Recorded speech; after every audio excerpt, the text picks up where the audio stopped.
Pink, pink, you stink. Remember the childhood chant everyone seemed to know? The minute I saw one of my friends wearing pink, I was quick to blurt out the chant. Even now I can hear "Pink, pink, you stink" echoing through my head as I recall the refrain of my early childhood days. I undoubtedly taunted my friends and others as I chanted. As far back as I can remember, I have not liked the color pink. I wouldn't be surprised if the chant has subconsciously contributed to this notion of disdain for the color. Really, why would anyone be comfortable wearing pink when that chant echoes through the head? Perhaps this is why we're told to be careful what we allow into our hearts, because it is difficult to remove. My clothes were not the only thing that turned me against the color pink. To me, pink was an indication of debility. I attended church where people wore flower corsages for Mother's Day. Many people wore bright red carnation corsages. Some wore pink, others wore white in honor of their mothers. I came to realize that the red corsages indicated their mothers were alive and well, and pink indicated mothers were facing some infirmity. In church, one is taught to pray for that mother to get well. And for the white corsages, the unspoken announcement was that those mothers were no longer among the living. Dare I say, pink, pink, you stink?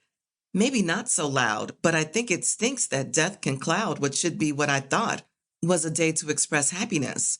My youthful mind wondered if I would ever have to wear the pink or white flower. At the time, I could not imagine wearing any other color except red. Did you know only real men wear pink? By the time I was in junior high school, that expression was well known. Pink is the color associated with the weaker sex. Thanks to the social culture, pink is the rule for girls, and only girls, from birth to womanhood. Stating real men wear pink suggests the need to be granted permission to wear a desired color, and then only if you are a man of strong character.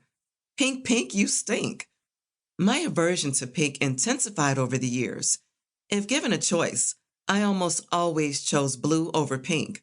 Blue furniture, curtains, bedspreads, bathroom fixtures. I cannot even think of anything pink in my house. Even the walls are various shades of blue paint.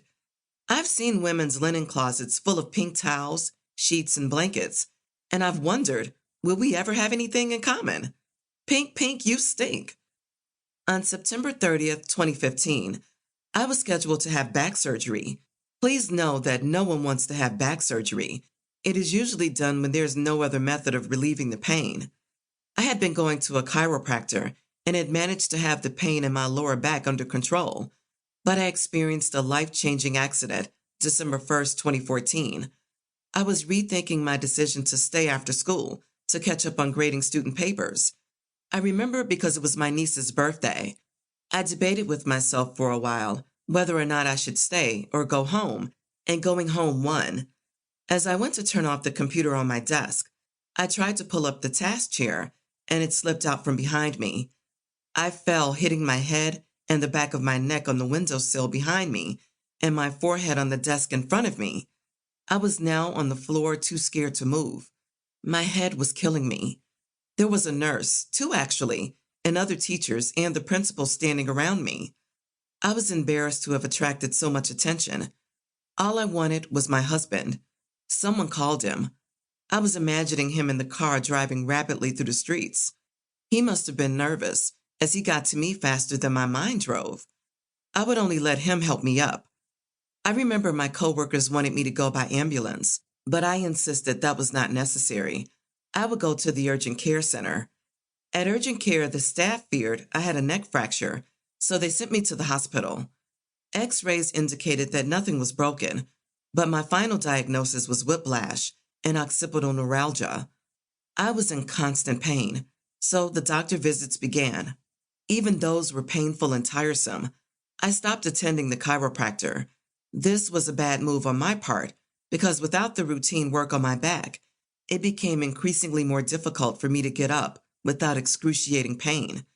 My husband Joseph had to assist me in the office visits that required me to lay flat